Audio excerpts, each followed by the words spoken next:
Hello. কে বলছেন? জানতাম তুমি আমাকে চিনতে পারবা না। কে আপনি?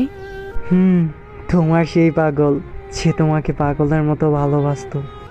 ও আচ্ছা, আপনি তো ফোন দিয়েছেন কেন? আমি ফোন রাখলাম। একটু দাঁড়াও, একটু কথা বলবো শুধু। আমি অপরিচিত কারোর সাথে কথা বলি না। এক সময় তো অনেক পরিচিত বলতে। কালকে তোমার বিয়ে, তাই না? বিয়ের কথা জানেন, তাহলে এখন বলতেছেন কেন? তোমার মুখ থেকে শুনতে চাই। ঠিকই শুনছেন, কাল আমার বিয়ে। কি বলবেন তাড়াতাড়ি বলেন। তোমার সাথে যেদিন শেষবার দেখা হয়, একটা কথা বলেছিলে, মনে আছে? কি কথা? ও, মনে নাই? আমি বলেছিলাম তোমার যেদিন বিয়ে সেদিন আমি এই দুনিয়া থেকে হারিয়ে যাব। দেখেন, শুধু শুধু পাগলামি করেন না প্লিজ। সত্যি আমার কপালটা একেবারেই খারাপ। ভাবছিলাম আমার মুখে মৃত্যুর কথা শুনে তুমি বলবে তুমি কি ভাবছো, তুমি কি ভাবছো, তুমি মরে গেলে আমি বেঁচে থাকবো।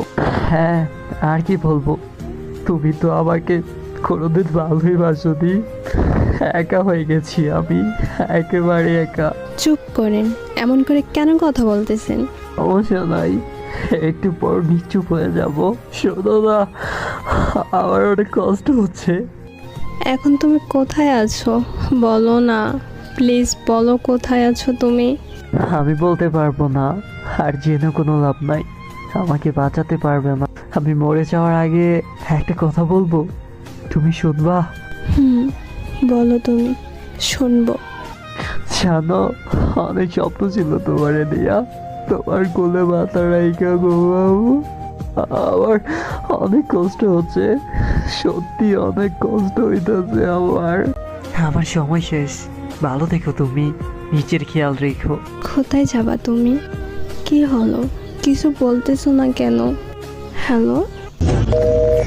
ভালোবাসা কেন এত অসহায়,